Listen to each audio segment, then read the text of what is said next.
Challenge स्वीकारला पाहिजे. मग ते पॉझिटिव्ह असेल निगेटिव्ह काही असेल ते आपण स्वीकारणं ही जीवनातली महत्वाचा असा टप्पा आहे. त्याच्यानंतरचं जे यस लेटर आहे तर स्टे ऑन ट्रॅक, म्हणजे एकच ट्रॅक वरती आपण थांबलं पाहिजे. जर असे वेगवेगळे ट्रॅक जर आपण बदलत गेला तर आपलं जीवन व्यवस्थित होणार नाही. जसं मराठीमध्ये एक म्हण आहे, एक ना तर 12 चिंध्या. असं करू नका की आपलं जो ट्रॅक आता तुम्हाला डिसाईड करावं लागणार आहे, कारण भविष्य तुम्हाला वेगळ्या पद्धतीने घडवायचं आहे, एक आदर्शयुक्त भविष्य घडवायचं आहे आणि ते घडवाल असं मला वाटतं. आणि नंतरचं जे यश आहे, शो द वर्ल्ड, शेवटचं जे यश आहे ते अतिशय महत्वाचं आहे. Show the world you can do it, म्हणजे जगाला दाखवून द्यायचं आहे मी कोण आहे.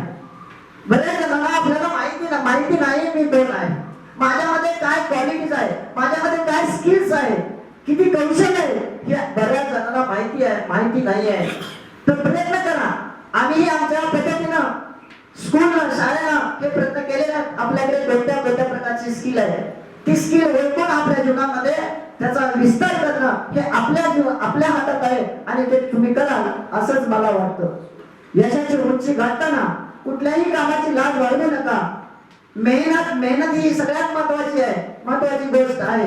हुशारच पाहिजे असं त्यातलं म्हणजे मी या मताचा नाही.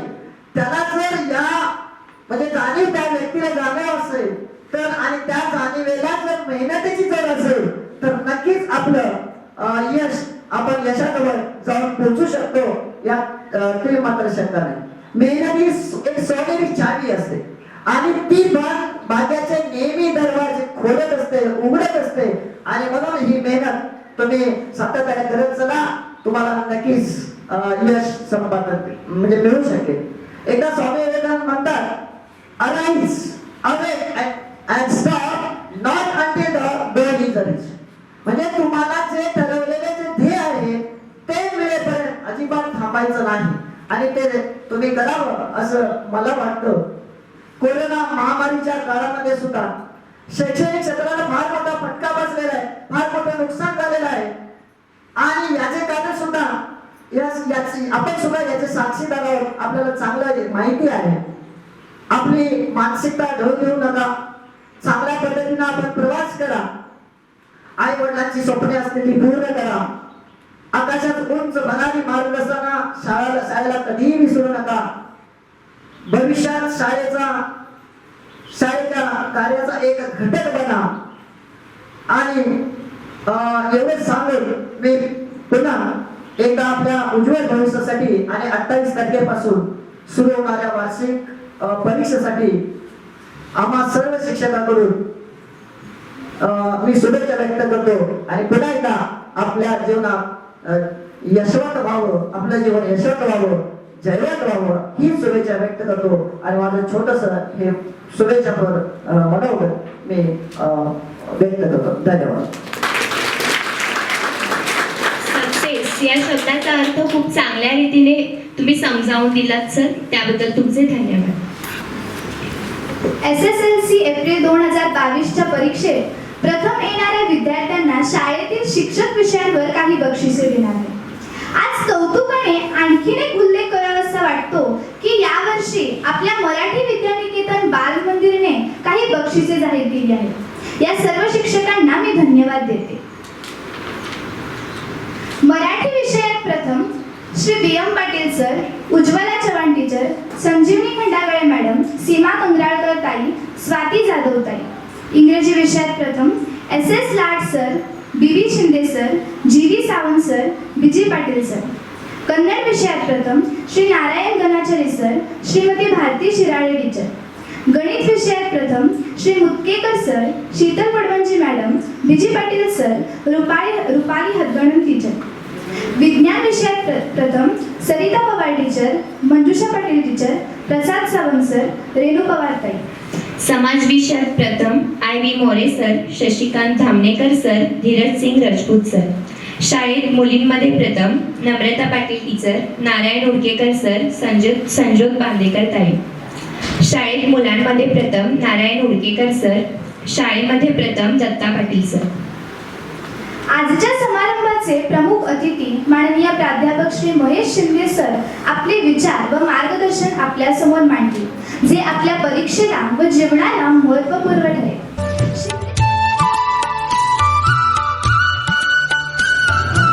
सन्माननीय व्यासपीठ, व्यासपीठावरील आजच्या कार्यक्रमाचे अध्यक्ष माननीय श्री A.K. जाधव सर, शाळा सुधारणा समितीच्या सदस्य डॉक्टर वंदना गुरव मॅडम, माध्यमिक विभागाचे मुख्याध्यापक व माझे वर्गमित्र इंद्रजित मोरे सर, तसेच प्राथमिक विभागाचे मुख्याध्यापक सावंत सर, समोर उपस्थित शाळा सुधारणा समितीचे सदस्य प्राध्यापक सुरेश पाटील सर, त्याचबरोबर Sawant sir, Patil sir, Kamble sir, Lad sir, Shinde sir आणि सर्वांचीच नावं घेणे या ठिकाणी काही शक्य नाही आहे. सर्वच शिक्षक वृंद आणि इतक्या वेळानंतरही माझं भाषण या ठिकाणी ऐकण्यासाठी उपस्थित असलेले लाडके विद्यार्थी मित्रांनो, आपला जास्त काही वेळ येणार नाही आहे. एक 10-15 मिनिटं तुम्ही मला सहन करू शकाल काय? अगदी आनंदानं जर तुम्ही मला झेलत असाल तर मीही आनंदानं तेवढाच वेळ घेईन. जर तुम्ही सहन करणार नसाल तर माझा वेळ वाढेल.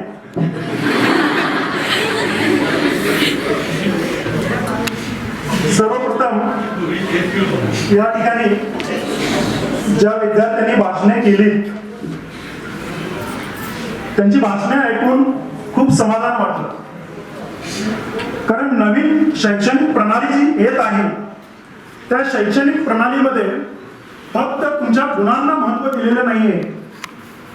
तुमच्या गुणांच्या सोबत जर तुमच्याकडे जीवन कौशल्य आणि मानसशास्त्रज्ञांनी त्याच्यामध्ये आणखी एक अशी नोंदणी केलेली आहे की तुमचा जर भावनिक बुद्ध्यांक जर चांगला असेल तर तुम्ही हुशार येत्या कालावधीमध्ये समजले जाल. म्हणजेच काय, सर्वच विद्यार्थ्यांनी या ठिकाणी आपली शाळेबद्दलची, शिक्षकाबद्दलची जी मतं आहेत ती मांडली. त्याच्यातून काय व्यक्त होतं की त्या विद्यार्थ्यांचा भावनिक बुद्ध्यांक किती प्रगत झालेला आहे. म्हणजे मराठी विद्यानिकेतनचे विद्यार्थी पेपरमध्ये ज्या वेळेला आम्ही बघतो त्यावेळेला ते प्रथम आलेले आपण पाहतो, पण आज या ठिकाणी या व्यासपीठावर बसल्यानंतर त्यांचा भावनिक विकास, त्याचबरोबर त्यांना अगदी अंकुर पासून जे जीवन कौशल्य दिलं जात आहे. माझी मुलगी अंकुरला आता शिशूला आहे, त्यांना ते जीवन कौशल्य दिलं जात आहे. ते नवीन शैक्षणिक प्रणालीमध्ये त्याला भरपूर मोठं महत्त्व दिलेलं आहे. म्हणजेच गुणांच्या बरोबर जीवन कौशल्य, भावनिक बुद्ध्यांक या सर्व घटकांची सुरुवात आज शैक्षणिक प्रणालीमध्ये नवीन शैक्षणिक धोरणानुसार झालेली आहे. त्याची सुरुवात तुम्ही फार आधीपासून केलेली आहे. त्याबद्दल या ज्या विद्यार्थ्यांना घडवलं त्या सर्व शिक्षकांचं, अगदी अंकुरपासून ते 10वी पर्यंत ज्यांनी घडवलं त्या सर्व शिक्षकांचं, ज्या विद्यार्थ्यांनी आपली मतं मांडली त्या सर्वांचं कौतुक आणि अभिनंदन.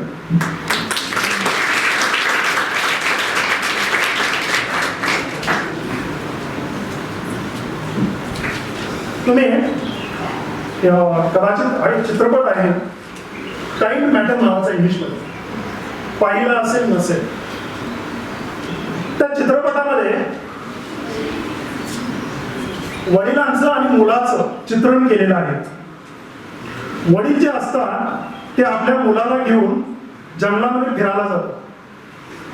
जंगलामध्ये फिरायला गेल्यानंतर मुलगा काय करत असतो तर वेगवेगळ्या गोष्टींचं निरीक्षणासाठी घेऊन गेलेलं असतं.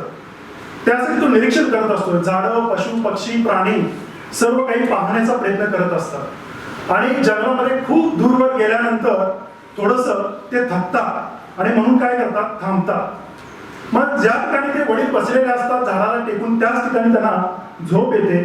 ते तसे झोपी जातात. पण बाजूला त्यांचा मुलगा बसलेला असतो. तो मुलगा जो असतो तो काय करतो, वडिलांच्या जवळची दुर्बीण घेतो आणि तो निसर्ग न्याहाळत असतो. त्याला पुसटचं काहीतरी दिसत असतं की कुत्र्यासारखा एखादा प्राणी जो आहे तो फिरत आहे आणि तो जिकडे तिकडे फिरत आहे आणि त्याच्या पाठोपाठ तो दुर्बीण घेऊन जात असतो. थोडंसं पुसटचं दिसत असतं. जवळ गेल्यानंतर त्याला त्या प्राण्याची ओळख पटते तर तो जंगली कुत्रा असतो आणि तो तहानेने व्याकुळ झालेला असतो, त्यामुळे तो जीभ खालीवर काढत असतो. तो प्रेम इकडे मुलगा कुत्र्यावर जाऊन पोचलेला असतो, इकडे वडिलांना जाग आलेली असते. वडील घाबरतात कारण जंगलामध्ये दोघच आहेत, प्राण्यानं वगैरे हल्ला केला की काय अशी त्यांना भीती वाटते आणि वडील त्या मुलाला शोधत जात असतात. मग शोधत गेल्यानंतर मुलगा जो असतो तो त्याच्याकडे जे पाणी असतं ते पाणी त्या कुत्र्याला पाजत असतो आणि वडील ते पाहतात. म्हणजेच वडील त्या मुलाला कुत्र्याला पाणी पाजत असताना पाहतात. इथं हा चित्रपट संपतो. वडिलांनी मुलावरती जे संस्कार करण्यासाठी त्या जंगलामध्ये घेऊन गेले होते तो संस्कार तिथं म्हणजे त्यांनी तो पूर्ण केला. कारण त्याचा जो भावनिक उद्यान जो होता तो मुलांमध्ये भावना रुजवण्याचा जो संस्कार होता तो त्या ठिकाणी पूर्ण झालेला होता. आणि अशा पद्धतीच्या भावना या विद्यानिकेतनमध्ये आपण रुजवतो. तर मराठीमध्ये एक चित्रपट आहे त्याच अनुषंगानं ताऱ्यांचे बेट चित्रपट आपण पाहिला असेल. त्याच्यामध्ये मुलाचं आणि वडिलांचं चित्रण आहे. सचिन खेडकर यांनी वडिलांची भूमिका केलेली आहे. वडील गरीब असतात आणि जो मुलगा असतो त्या मुलाला त्यांच्या वडिलांच्या बद्दल खूप म्हणजे अभिमान असतो. तो मुलगा जो असतो तो आपल्या वडिलांच्या बद्दल इतर मित्रांना सांगत असतो माझे वडील असे आहेत, ते त्यांच्यासाठी हिरो असतात. माझे वडील असे आहेत, इतके प्रामाणिक आहेत, हे सर्व ते सांगत असतो. एके दिवशी काय होतं, बोटीमध्ये त्या पिक्चरमध्ये त्या चित्रपटामध्ये त्याच्या वडिलांना पैसे सापडतात, पैशाचा खजिना सापडतो आणि ती पिशवी ते घेऊन येतात आणि ज्यावेळेला ते घेऊन आलेले असतात त्याच वेळेला इकडं त्यांचा मुलगा त्यांच्या वडिलांचं कौतुक करत असतो. माझे वडील इतके प्रामाणिक आहेत, त्यांनी दुसऱ्यांचे पैसे फुकटचे मिळाले म्हणून घेऊन आले त्यावेळेला त्या क्षणामध्ये, पण दुसऱ्याचे होते. आणि इकडे मुलगा दुसऱ्या बाजूला काय सांगतोय, माझे वडील किती प्रामाणिक आहेत हे सर्व सांगत असतात. हे सर्व मुलगा सांगत असतो. त्यावेळेला वडिलांनी जे पैसे आणलेले असतात ते परत येऊन त्या बोटीमध्ये घेतात. म्हणजे फक्त पालकच भावनिक उद्यान वाढवू शकत नाही तर विद्यार्थी सुद्धा भावनिक उद्यान आपल्या पालकांचा वाढवू शकतात आणि हे विद्यानिकेतीचे विद्यार्थी आज समाजामध्ये करत आहेत. विद्यार्थी मित्र, हे सर्व करत असताना आपल्याला संगत जी आहे ती चांगली लाभणं गरजेचं आहे. काही विद्यार्थी असतात, या ठिकाणी बऱ्याचशा मुली बोलल्या पण मुलं फार कमी बोलली. का कमी बोलली? इतर वेळेला मुलं जी असतात ती फार बोलतात, पण आज व्यासपीठावरती फार कमी बोलली. का बोलली? एक विद्यार्थी असतोय, त्याला राजकारणात जायचं असतंय, मग तो वडिलांना आपल्या काय म्हणतोय, मला शाळेला जायचं नाही, मला राजकारणात जायचंय. मग राजकारणात जायचं म्हणजे तो वडील सांगतात की बाबा हे राजकारण काय बरोबर नाही, तू आपली तुझी शाळा कर आणि चांगला कोणतरी अधिकारी हो. मुलगा म्हणतो नाही, मला शाळेला जायचंच नाही, मला राजकारणातच जायचं आहे आणि त्याचे मला धडे शिकवा. वडील म्हणतात ठीक आहे, तुला राजकारणात यायचं आहे ना, मग तुला एक परीक्षा द्यावी लागेल. मग मुलगा म्हणतो परीक्षा द्यायची माझी तयारी आहे. वडील घरातून बाहेर मुलाला बोलवतात, पहिल्या मजल्यावरती घराच्या जायला सांगतात. तिथं गेल्यानंतर परत वडील सांगतात आता दुसऱ्या मजल्यावरती जा. मुलगा दुसऱ्या मजल्यावरती जातो आणि दुसऱ्या मजल्यावरती गेल्यानंतर वडील म्हणतात तिथून तू उडी टाक, मी तुला झेलतो.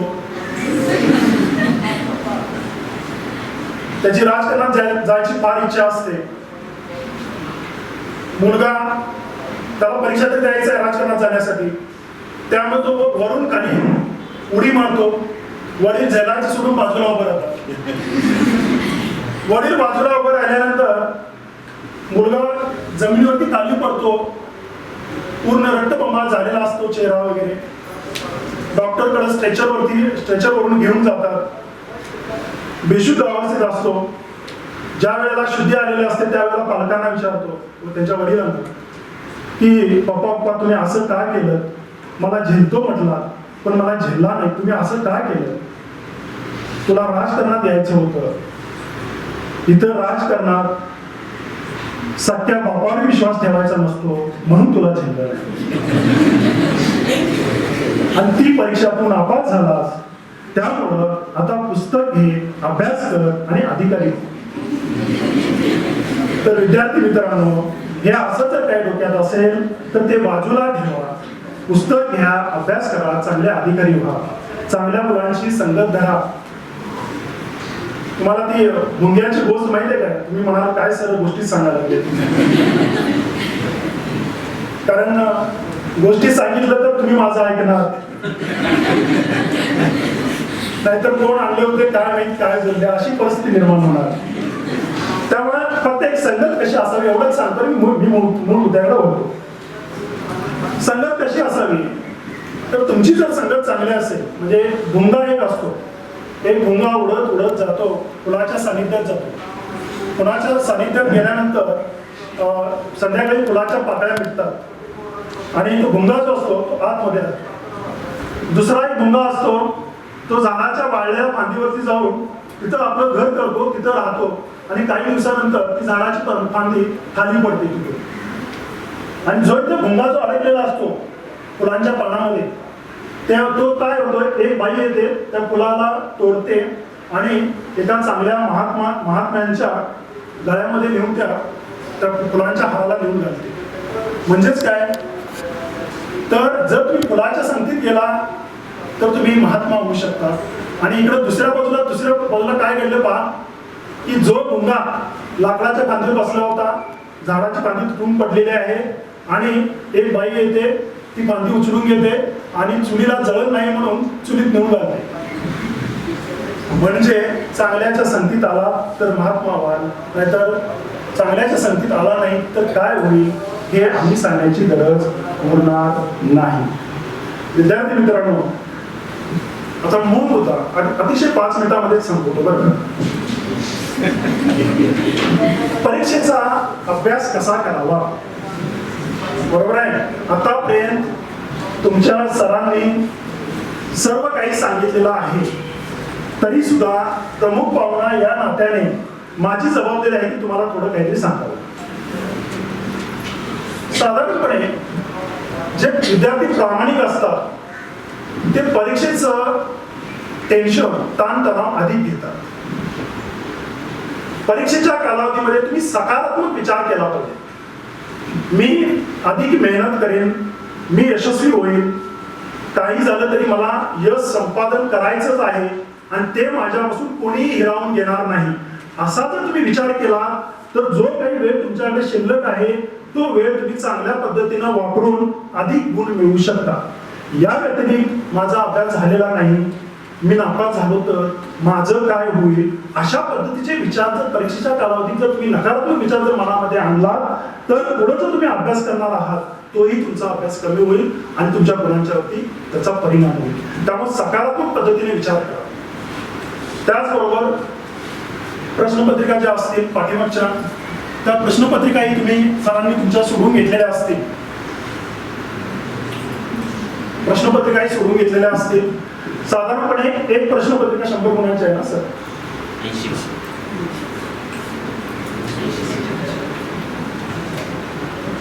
80 मार्क्सची जर आता प्रश्नपत्रिका 10वीची असेल तर 15 मार्क्सचे क्वेश्चन, त्याच्यामध्ये प्रश्न किती, 15 मार्क्सचे प्रश्न किती आहे, 10 मार्क्सचे किती आहे, 5 मार्क्सचे किती आहे, हे फाइंड आउट करा, शोधून काढा आणि 15 मार्काच्या प्रश्नाला 3 तासापैकी किती वेळ दिला तर पेपर कव्हर होईल याचा एकदा स्टडी करा. प्रत्येक पेपर घ्या, त्याचा स्टडी करा, प्रश्नपत्रिका सोडवा, ती तुमच्या वर्ग शिक्षकांना किंवा जे विषय शिक्षक आहेत त्यांना दाखवा. विषय शिक्षकांना आता जर दाखवणं शक्य नसेल तर घरी तुमच्या भाऊ बहीण असतील त्यांना दाखवा, त्यांच्याकडून गायडन्स मार्गदर्शन करून घ्या. तेही शक्य नसेल तर आपल्या वर्गमित्राला दाखवा आणि त्यांच्याकडून एकमेकांची मते घ्या आणि त्याच्यामध्ये जे त्या प्रश्नपत्रिकेमध्ये उत्तरपत्रिका तुम्ही सोडवलेली असते त्या उत्तरपत्रिकेमध्ये जे काही महत्वाचं असतं त्याला अधोरेखित करा. हे अधोरेखित कशासाठी करायचं तर परीक्षेच्या आदल्या दिवशी तुम्ही फक्त ते अधोरेखित केलेलं आहे ना तेवढंच वाचायचं नाही जायचं, म्हणजे तुमचा अभ्यास थोडक्यात चांगल्या पद्धतीनं होईल. त्याचबरोबर आहाराची सुद्धा काळजी घेतली पाहिजे. आहार कोणता घ्यायचा? बेकरी प्रॉडक्ट्स अजिबात खायचे नाही. बर्फाचे पदार्थ असतील ते खायचे नाही. तेलकट त्याचबरोबर मसाले पदार्थ हे परीक्षेच्या कालावधीमध्ये खायचे नाहीत. साधा आहार घ्यायचा.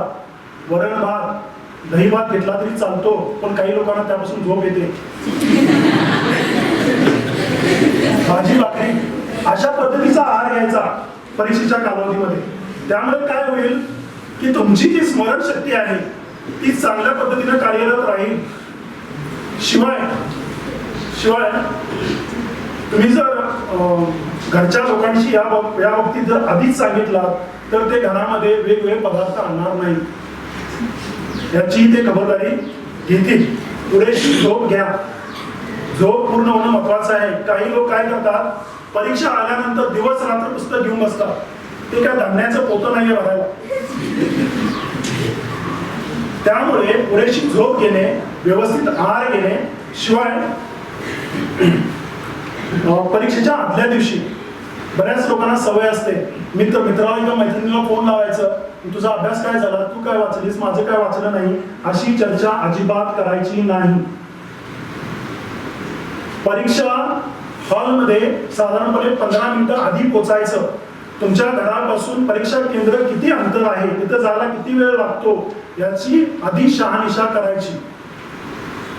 आणि परीक्षेच्या आदल्या दिवशी तुम्ही जी बॅग घेणार आहात त्याच्यामध्ये 2 पेन असावे, एक स्केल असावी, रबर असावी, हे सर्व रात्री भरून ठेवावं, म्हणजे सकाळी तुमची गडबड होणार नाही.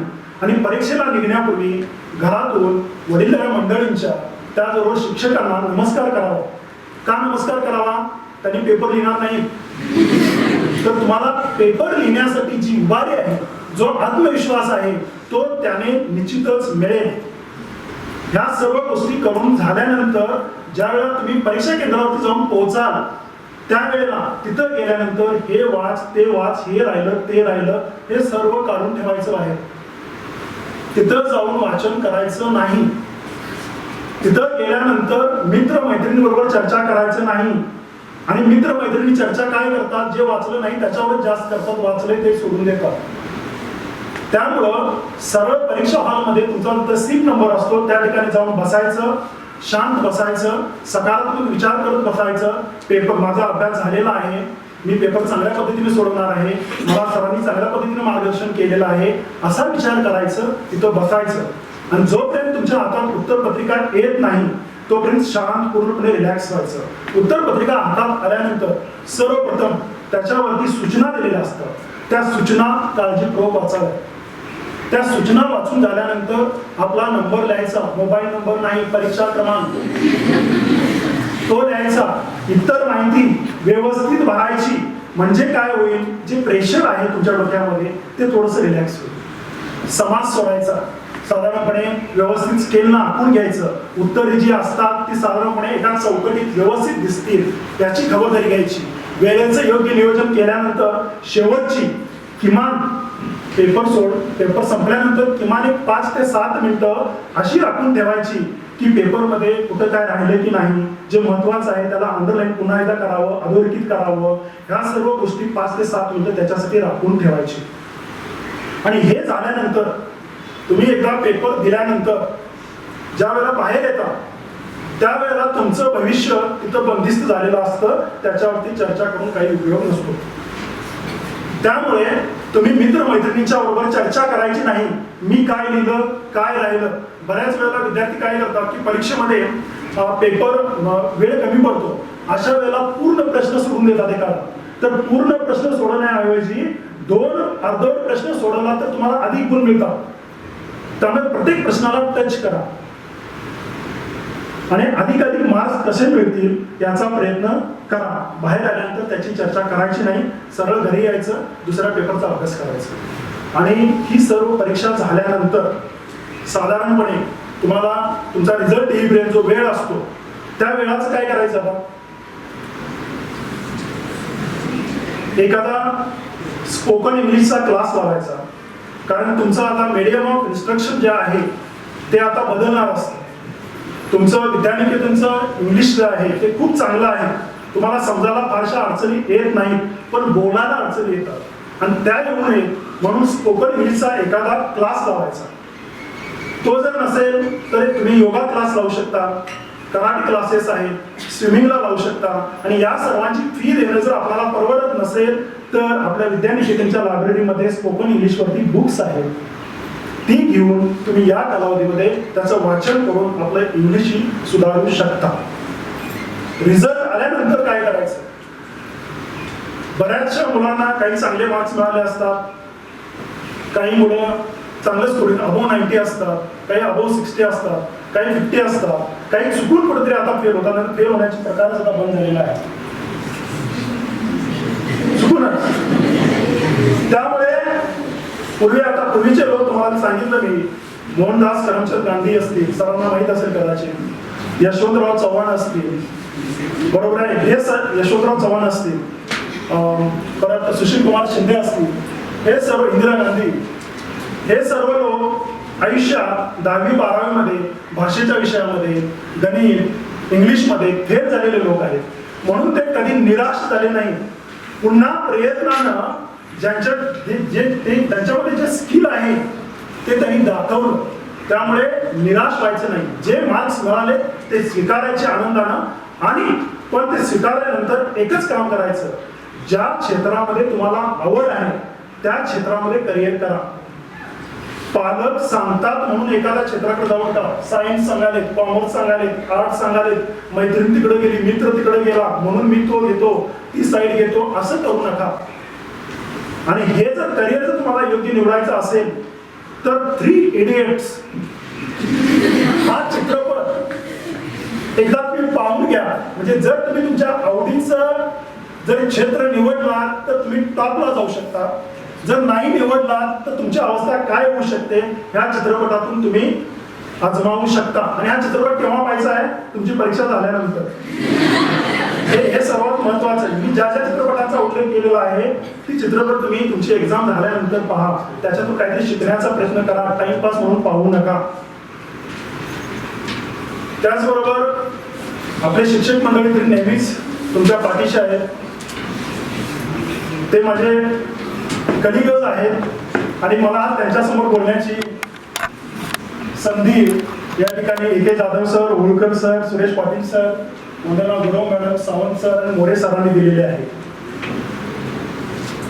तर शिक्षकांनी शक्यतो, सॉरी टू से दॅट, शिक्षकांनी म्हणजे शक्यतो, म्हणजे एक मित्र म्हणून सल्ला, शक्यतो अशा पद्धतीचे वाक्य वापरू नये की त्याचा विद्यार्थ्यांच्या वरती नकारात्मक परिणाम होईल.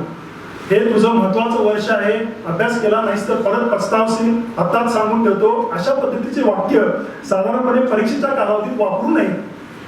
याउलट उस्मानाबादची ही जी कविता आहे कणा, पाठीवरती हात ठेवून नुसते लढ म्हणा, एवढं जरी आता ह्या घटकेला शिक्षकांनी केलं, पाठीवरती हात ठेवून नुसतं लढ म्हणा जरी म्हटलं तरी मुलांच्या मध्ये जी एनर्जी आहे ती खूप मोठ्या प्रमाणात बाहेर पडते.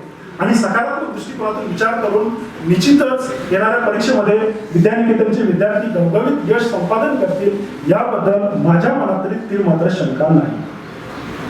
तसेच विद्यार्थी मित्रांनो, मराठी माध्यम असो किंवा इंग्रजी मीडियम असो, कोणत्याही माध्यमातून तुम्हाला आजकाल आर्ट्स, कॉमर्स, सायन्स मधून IAS, IPS होता येतं, बरोबर आहे. आपल्याच विद्यानिकेतनचे आकाश चौगुले सर हे IAS आहे, बरोबर आहे.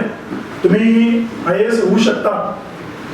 त्याचबरोबर काही विद्यार्थ्यांना सवयी असतात, हायस्कूलला वगैरे असताना बेंचवरती पाय ठेवून बसणं, असे प्रकार असतात. एक विद्यार्थी तर असा होता की शाळेमध्ये खुर्चीवर बसायचा आणि जो टेबल असायचा तर टेबलवरती पाय ठेवून बसायचा, टेबलवरती पाय ठेवायचा. तर आणि त्या गावामध्ये अशी प्रथा होती की ते तिथं जे शिक्षक होते ते त्या विद्यार्थ्याला कधीही सांगत नव्हते की ते पाय खाली घेऊन बस म्हणून, कारण तो पाटलांचा मुलगा होता. एके दिवशी काय होतं, नवीन शिक्षिका येतात. नवीन शिक्षिका आल्यानंतर त्याचा हा प्रकार बघून त्याच्या कानाखाली खाडकन आवाज काढतात. आवाज काढल्यानंतर तो विद्यार्थी काय म्हणतो, तुम्हाला माहित नाही मी कोण आहे, मी पाटलांचा पोरगा आहे. शिक्षिका सांगतात तू कोण असशील ते असशील, कुणाचे मुलगा असेल, तू तुझ्या कर्तृत्वानं मोठा होणे मला नंतर सांग होतं. आणि तोच विद्यार्थी पुढे जाऊन विश्वास नांगरे पाटील IPS झाला. तसं विद्यार्थी मित्रांनो, आज ज्या काही सवयी असतील त्या इतर सोडून द्या. आयुष्याकडे सकारात्मक दृष्टिकोनातून पहा. येणाऱ्या परीक्षेसाठी माझ्याकडून तुम्हाला खूप खूप शुभेच्छा. इथं बोलण्याची मला संधी दिली त्याबद्दल संयोजकांचे आणि आपण सर्वांनी मला सांगितल्या पद्धतीनं झेलून घेतलं त्याबद्दल आपल्या सर्वांचे आभार. आणि या ठिकाणी थांबतो. धन्यवाद. यानंतर मराठी विद्यानिकेतन शाळा सुधारणा समितीच्या सदस्या डॉक्टर वंदना गुरव यांनी मुलांना मार्गदर्शन करावे. आताच तुम्हाला अगदी सुंदर शब्दात म्हणजे तुम्ही फक्त परीक्षेसाठी कसं अपेअर होणार, त्याचप्रमाणे परीक्षेनंतर तुम्ही काय करायचं याचं मार्गदर्शन माननीय शिंदे सरांनी केलं. हे शिंदे सर, माननीय मुख्याध्यापक मोरे सर, तसेच सावंत सर आणि इथे उपस्थित सर्व मान्यवर, पाटील सर, तसेच विद्यार्थी मित्रमैत्रिणींना माझा नमस्कार. खरं तर आज शुभेच्छा समारंभाचं पहिलंच गाणं जेव्हा मी ऐकलं, यशवंत हो, तर हे गाणं तुम्ही सुद्धा मनातून जर ऐकलं असेल तर त्यातला मतितार्थ तुम्हाला देखील कळून जाईल. कारण या भावना शाळेनं तुमच्यासाठी ह्या दिलेल्या पहिल्याच गाण्यातून तुमच्यासाठी त्या शुभेच्छा होत्या. तर तुम्ही कुठेही जन्मला असला, कुठल्याही कुटुंबात जन्मला असाल, कसेही तुम्ही तुमची परिस्थिती कशीही असो, पण तुम्ही इथून बाहेर पडताना तुम्ही यशवंत व्हा, गुणवंत व्हा, असा पहिलाच एक संदेश तुम्हाला त्या गाण्यातून मिळालेला आहे.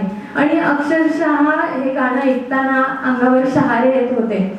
या गाण्यातून खूप खूप तुम्ही आठवण करा, त्या गाण्याचा मतितार्थ तुमच्या मनात बिंबवा आणि इथून त्या भावना शाळेतून या शिक्षकांच्या ज्या भावना होत्या त्याची तुम्ही इथून घेऊनच बाहेर पडावं असं मला वाटतं. तर पहिल्यांदा जेव्हा मुलींची निरोपाची भाषणं ऐकली, खरं तर निरोप म्हटला की खूप वाईट वाटतं आणि निरोपाला कधी जाऊ नये असे माझ्या आयुष्यात सुद्धा अनेक प्रसंग घडले. मुलींची भाषणं ऐकताना अगदी कंठ माझा देखील दाटून आला. माझ्याही जुन्या आठवणी मला आठवण करून गेल्या. आणि आणखी 2-3 मुली पुढे बोलल्या असत्या तर कदाचित डोळ्यातून अश्रू आले असते. मी मुलांचे आभार मानते की त्यानंतर मुलांना संधी मिळाली बोलण्याची. आणि पुन्हा एकदा इथे उत्साहित वातावरण, म्हणजे खूप इमोशनल केलं होतं मुलींनी आणि 3च मुलं बोलली, पण त्यांनी उत्साहाचं वातावरण इथं निर्माण केलं. तर मला सांगावं असं वाटतं, मुली खूप सिन्सिअर असतात, इमोशनल असतात, त्यांना इतरांच्या संवेदना लवकर कळतात आणि त्यांना संवेदना व्यक्तही करता येतात. पण मुलांचं असं नसतं. ते सेन्सिटिव्ह असले, त्यांना भावना व्यक्त कराव्याशा वाटत असल्या तरीही त्या कदाचित तो मुलगा आहे म्हणून त्यांना त्या व्यक्त करता येत नसतील, हे देखील मला सांगावंसं वाटतं. कारण लहानपणापासून तू मुलगा आहेस तर तू मुलींसारखं इमोशनल होऊन चालणार नाही हे त्यांच्या मनावर बिंबवलेलं असतं. पण आजची भाषणं ऐकली आणि मला वाटत नाही की आज इथं बसलेला एकही विद्यार्थी हा इमोशनल झाला नसेल किंवा त्यांना वाईट वाटलं नसेल की आपण ही शाळा सोडून जातोय. सरांनी तुम्हाला खूप छान मार्गदर्शन केलेलं आहे. तुमचा अभ्यास छान झालेला आहे आता. आणि जसं सांगितलं की सकारात्मकता तुमच्या आयुष्याला एक चांगलं वळण देत असते. आणि कुठलंही काम जेव्हा आपण ते पूर्णत्वाला नेत असतो आणि त्याचा मार्ग हा संघर्षातूनच जात असतो. म्हणजे कुठल्याही यशाचा मार्ग जो असतो त्याला संघर्षातूनच जावं लागत असतं. आणि म्हणून आता तुम्हाला संघर्ष करावा लागणार आहे असं मनात ठरवा. परीक्षेपर्यंत अगदी मन लावून तुमचा अभ्यास झालेला आहे तरीही आत्ता परीक्षेपर्यंत माझं लक्ष माझ्या परीक्षेवर केंद्रित राहणार आहे आणि मी त्याच गोष्टीकडे माझं एक ध्येय आहे आणि मी त्या ध्येयाच्या दृष्टीनं माझी वाटचाल करणार आहे असं मनात ठरवा. आणि एक गोष्ट सकारात्मकतेबद्दल सांगावीशी वाटते की लॉ ऑफ अट्रॅक्शन तुम्हाला माहीत असेल तर आपण आयुष्यात कोणतीही गोष्ट जी पुन्हा पुन्हा आपण जी मनात आणत असतो करण्यासाठी किंवा आपल्याला काही बनायचं आहे ते लॉ ऑफ अट्रॅक्शन जे म्हणतो तर जे आपण पुन्हा पुन्हा विचार करत असतो त्या गोष्टी स्वतःहूनच आपल्यापर्यंत पोहोचत असतात आणि त्यामुळं सकारात्मकतेने तुम्ही पुढच्या आयुष्याकडे पुढच्या वाटचालीकडे तुमच्या परीक्षेकडे तुम्ही पाहावं आणि चांगलाच विचार मनात ठेवा आणि परीक्षेला अपीयर व्हा. यश तुमच्या म्हणजे तुम्हाला यशापासून कोणीही लांब ठेवू शकणार नाही. तर आम्हा सर्वांकडून तुम्हाला तुमच्या परीक्षेसाठी भावी आयुष्यासाठी मी शुभेच्छा देते आणि जास्त काही बोलणार नाही. मला इथं अचानक बोलण्यासाठी सरांनी संधी दिली आणि मला खरं तर हा निरोपाचा समारंभ संधी दिल्यामुळं मला आज अनुभवता आला. मी तुमची भाषणं आज मिस केली असती. मला खूप खूप बरं वाटलं कारण मुलं फक्त शिक्षण आणि मार्कसाठी इथं तयार झालेली नाही तर त्यांच्यामध्ये काही संवेदना सुद्धा जागृत झालेल्या आहेत. हे पाहून खूप बरं वाटलं. मला इथं बोलण्याची संधी दिली त्याबद्दल सर्वांचे मी आभार मानते. धन्यवाद. आदर्श विद्यार्थ्यांची निवड. आदर्श विद्यार्थ्यांच्या निवडीचे निकष आणि आदर्श विद्यार्थ्यांची नावे 10वीच्या वर्गाच्या वर्ग शिक्षिका श्रीमती सविता पवार टीचर जाहीर करतील. त्याबरोबरच 10वीच्या विद्यार्थ्यांकडून प्रेमपूर्वक शाळेला दिलेल्या भेटीचे स्वरूप सुद्धा श्रीमती पवार टीचर जाहीर करतील. व्यासपीठावरील मान्यवर आणि व्यासपीठासमोर उपस्थित सर्वांना माझा नमस्कार. मुलांनो, मगाशी बऱ्याच जणांनी तुम्ही आपली मनोगतं व्यक्त केली आणि या मनोगतामध्ये 10-12 वर्षातील तुमच्या शालेय जीवनातील आठवणींना तुम्ही उजाळा दिलात, गमती जमती सांगितल्यात. खरंच शालेय जीवनातील असे हे क्षण नक्कीच अविस्मरणीय असतात. मुलांनो, 10-12 वर्षामध्ये शाळेतील सर्व शिक्षकाने तुम्हाला दिलेल्या ज्ञानरूपी संस्काररूपी भांडाराचा उपयोग तुम्हाला भविष्यामध्ये नक्कीच होईल. भावी आयुष्यातील तुमची वाटचाल चांगली व्हावी, सर्व क्षेत्रात तुमची चमक दिसावी हीच सदिच्छा मी इथे व्यक्त करते. चालण्यासाठी वाट असते, वाटेसाठी चालणे नसते. उंच भरारी घेणाऱ्याला आभाळाचे ओझे नसते. म्हणूनच तर मुलांनो, जिद्दीने, आत्मविश्वासाने, प्रामाणिकपणे प्रयत्न करा, नक्कीच यशस्वी व्हा. मुलांना घाबरू नका. मी काही मोठं भाषण वगैरे नक्कीच करणार नाहीये. फक्त मी आज इथं उभी आहे की आदर्श विद्यार्थी आणि विद्यार्थिनी यांची घोषणा करण्यासाठी. पण त्यापूर्वी शैक्षणिक वर्ष 2021-22 तुम्हा 10वीच्या विद्यार्थ्यांकडून शाळेसाठी जी भेटवस्तू तुम्ही दिलेली आहे त्याची अनाउन्समेंट मी पहिल्यांदा करते. तर तुमची आठवण म्हणून मुलांनो, शाळेसाठी एक तिजोरी किंवा लोखंडी कपाट मोठं तुम्ही भेट म्हणून दिलेली आहे असं मी इथे जाहीर करते आणि तुमचे धन्यवाद देते की तुम्ही शिक्षकांचा नक्की विचार केला असेल. कारण एका स्टाफ रूम मध्ये बघितलं तर फारच गर्दी दिसते, त्यामुळे कपाटाचा उपयोग नक्कीच होईल शिक्षकांना. धन्यवाद मुलांनो. यानंतर मी महत्वाच्या भागाकडे वळते की या सदिच्छा समारंभातील हा महत्वाचा भाग तो म्हणजे आदर्श विद्यार्थी आणि विद्यार्थिनी यांची निवड. आता ही निवड करत असताना फक्तच वर्ग शिक्षक असतात असं नाही, सगळे शिक्षक त्यामध्ये सामील असतात. त्यामध्ये अभ्यासाव्यतिरिक्त इतरही गोष्टींचा विचार केला जातो. ज्यामध्ये स्पर्धा असतील, इतर स्पर्धामध्ये म्हणजे शालेय स्पर्धा असतील, शालेय बाहेरच्या स्पर्धा असतील, यामध्ये विद्यार्थी विद्यार्थिनींचा सहभाग कसा आहे, शिक्षकांशी त्यांचं वागणं कसं आहे, वर्गामधलं त्यांचं वागणं कसं आहे, इतर मुलांशी त्यांचं वागणं कसं आहे, याही गोष्टींचं निरीक्षण सतत केलं जात असतं आणि मग सर्वांमध्ये विद्यार्थी आणि विद्यार्थिनी यांची निवड करण्यात येत असते. खरं तर यावर्षी हे काम थोडंसं अवघडच होतं, कारण जेव्हा आम्ही पहिल्यांदा यादी तयार केली तेव्हा बरीच मुलं त्यामध्ये आली यादीमध्ये. मुलांमध्ये आणि मुलींमध्ये विचार केला तर जवळजवळ एक 5-7 नावं आली मुलींची आणि मुलांमध्ये पण 4-5 नावं आली आणि यातून आम्ही मग गाळत शेवटी आदर्श विद्यार्थी आणि विद्यार्थिनी यांची निवड केली. तर मी आता आदर्श विद्यार्थिनी जाहीर करते. तर सन 2021-22 इयत्ता 10वी आदर्श विद्यार्थिनी म्हणून संजना नारायण पाटील हिची निवड करण्यात आलेली आहे. सर्वानुमते निवड केलेली आहे. मी आजचे प्रमुख पाहुणे प्राध्यापक डॉक्टर महेश शिंदे सरांना विनंती करते की त्यांनी संजनाचं स्मृतिचिन्ह, पुष्पगुच्छ आणि प्रमाणपत्र देऊन सन्मान करावा. संजना नारायण पाटील.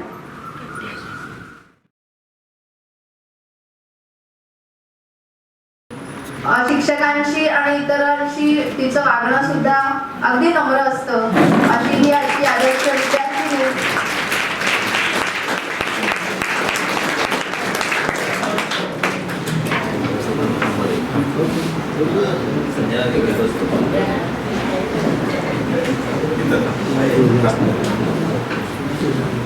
यानंतर आजचे आदर्श विद्यार्थी. पण आदर्श विद्यार्थी असं मी म्हटलं, यावर्षी पहिल्यांदाच असं झालं इतक्या वर्षामध्ये की आदर्श विद्यार्थी म्हणून आम्ही 2 मुलांची निवड इथं केलेली आहे. आणि त्याची पण निवड करत असताना या सगळ्या गोष्टींचा आम्ही विचार केला आणि या 2 विद्यार्थ्यांची निवड केली. तर ते आदर्श विद्यार्थी आहेत प्रणव आणि प्रणय पांडुरंग पाटील. हे 8वी मध्ये आलेले विद्यार्थी आहेत. खरं तर पण अत्यंत नम्र, शिक्षकांची वागणं अत्यंत नम्र, वर्गात सुद्धा अत्यंत नम्रपणे इतर मुलांशी ते वागतात. अभ्यासाच्या बाबतीत तर मुलांना तुम्हाला सगळ्यांना माहितीच आहे. त्यामुळे असे हे 2 आदर्श विद्यार्थी, जुळी भावंड प्रणय आणि प्रणव पांडुरंग पाटील.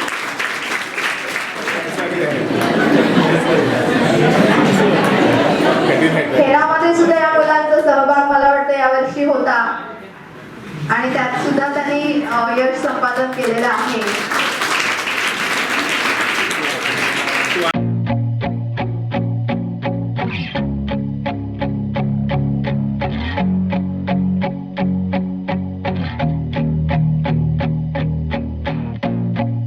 कार्यक्रमाचे अध्यक्ष श्री आनंद जाधव सर तुम्हाला शुभेच्छा देणार. आज सदिच्छा कार्यक्रम म्हणून आपण सर्वजण इथं आलेलो आहे आणि ऐनवेळचे खेळाडू म्हणतात तसं आज आमचे सुभाष बोलत असतात काही अपद्या कारणामुळे ते आज आलेले नाही. त्यामुळे मग मी अध्यक्ष म्हणून आज आहे. तर एकंदर हा सदिच्छा कार्यक्रम आहे. मुलांनी निरोप समागम असं म्हणू नका, कारण तुम्हाला हा निरोप आम्ही देणार नाही आहे. तर तुम्ही सगळेजण पुन्हा आणि शाळा जर गेलात आणि तुम्ही पुढं निराळ्या क्षेत्रात जरी गेला तरी सुद्धा शाळेकडे पुन्हा येत राहा, कारण शाळेला तुम्ही विसायचं नाही. हा एक भाग. आणि दुसरं म्हणजे आम्ही ज्यावेळी एक शाळा सुरू करते वेळी तेव्हा त्याच्या सुद्धा आम्ही दक्षिण महाराष्ट्र शिक्षण मंडळाच्या सुरू केलं तर ज्योती कलेचा वापर. आमच्या सगळ्यांची एक इच्छा होती की बहुजन समाजातील मुलं आणि मुली ह्या शिकल्या पाहिजेत, मोठ्या त्यांनी भरारी मारली पाहिजे आणि त्या उद्देशाने ह्या संस्था आम्ही सुरू केलेल्या होत्या. आणि आज खरोखरच मला एक चांगला म्हणजे आनंदाची गोष्ट अशी वाटते की खरोखरच हा बहुजन समाजाची मुलं सुद्धा फार मोठ्या पदावरती गेलेली आहे. आमच्या मराठी विद्यापीठाचे उदाहरण जर घ्यायची झाली तर डॉक्टर झालेले आहेत, इंजिनियर झालेले आहेत, निराळ्या क्षेत्रामध्ये गेलेले आहेत आणि कॉम्प्युटरच्या पैशामध्ये गेलेले आहेत. म्हणजे तुम्ही जर आमच्या मराठी विद्यापीठाची लिस्ट जरी बघितली तरी सुद्धा हे फार मोठी भरायला मारलेली आहे आणि त्या उद्देश आम्ही कुठंतरी त्याच्यापर्यंत आम्ही जाऊन पोचत आहोत याचं आम्हाला एक समाधान आहे. आणि हे सरळ करत असतेवेळी याच्या पाठीमागं तुम्ही विद्यापीठात आहातच, तुमचे पालकही आहात, त्याच्याबरोबरही आमच्या शाळेचे जे शिक्षक आहेत त्यांचे खरे श्रेय आहे. आणि या खरोखरच्या शिक्षकांनी त्या ध्येयानं ही संस्था चालवलेली आहे आणि त्यांना खरं ते धन्यवाद द्यावा. हा एक. दुसरं म्हणजे तुम्ही आता जरी गेलात आणि पुढं जरी तुम्ही परीक्षा क्षेत्रामध्ये तुम्ही जाणार आहात आणि मला नक्की विश्वास आहे की आमच्या मराठी विद्यानिकेतनची मुलं सहसा नापास होत नाही आणि तुमच्यामध्ये तर यांनी एवढी जिद्दता शिक्षकांनी दिली आहे की तुम्ही चांगल्या मार्कानंच पास होणार. त्यामुळे तुमचा विश्वास हा वाढतच जाणार आहे. तर तुम्ही काय एवढं निरोप समारंभ किंवा हे वगैरे तुमचं काय म्हणायची गरज नाही आहे. निरोप सदिच्छा समारंभ आहे आणि त्या दृष्टिकोनातून तुम्ही चांगल्या प्रकारे परीक्षा द्या, ठेवा, यशस्वी व्हा एवढे सांगतो आणि मी इथं थांबतो. धन्यवाद.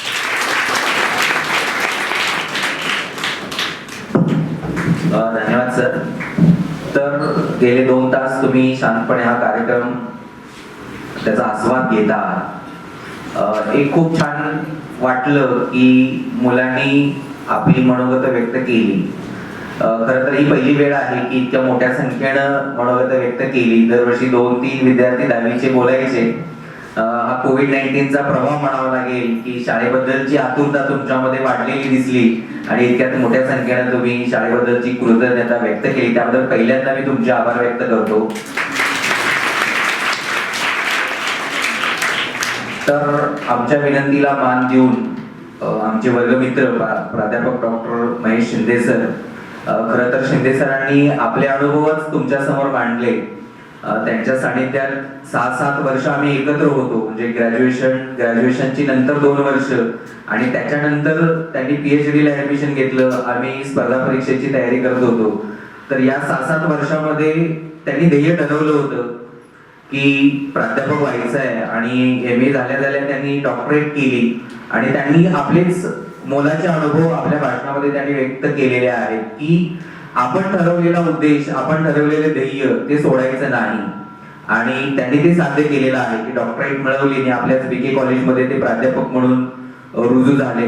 त्यामुळे गेल्या 7 वर्षाचा अनुभव त्यांच्या सोबतचा होता की अभ्यास कसा करायचा आणि तो तडीला कसा न्यायचा हे शिंदे सरांनी जे आपलं यश संपादन करून सिद्ध केलेलं आहे. सगळं शिक्षण मराठी माध्यमात झालेलं आहे पण आता ते इंग्रजीमधून इकॉनॉमिक्स शिकवतात.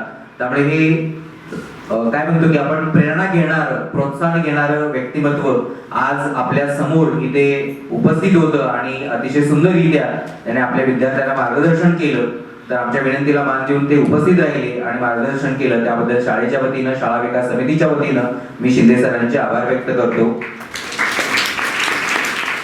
त्यानंतर सरांनीच म्हटलं की आयत्या वेळी मला अध्यक्षपद दिलं, अध्यक्षाशिवाय कार्यक्रम होणं अशक्य आहे. तर उळकर सर आयत्या वेळी म्हणजे आजारी आहे त्यामुळे ते येऊ शकले नाही. तर त्यांच्याबद्दल जाधव सरांनी अध्यक्षपद स्वीकारलं आणि या कार्यक्रमाची शोभा वाढवली. त्याबद्दल मी सरांचे आभार व्यक्त करतो. अध्यक्षीय भाषण जाधव सर करणार होते की जाधव सरांनी म्हटलं की नाही माझ्याऐवजी गुरव मॅडम करतील आणि गुरव मॅडमनी ते आमंत्रण स्वीकारलं आणि आजच्या या कार्यक्रमाला त्या उपस्थित राहिल्या आणि अध्यक्षीय भाषणही त्यांनी केलं. त्याबद्दल मी शाळेच्या वतीनं त्यांचे आभार व्यक्त करतो. आणि हे सर्व शिक्षक बंधू भगिनी तुम्ही या ठिकाणी उपस्थित राहिला, हा कार्यक्रम यशस्वी केला त्याबद्दल तुमचेही मी आभार व्यक्त करतो. आणि हा सदिच्छा समारंभ या ठिकाणी संपन्न झाला.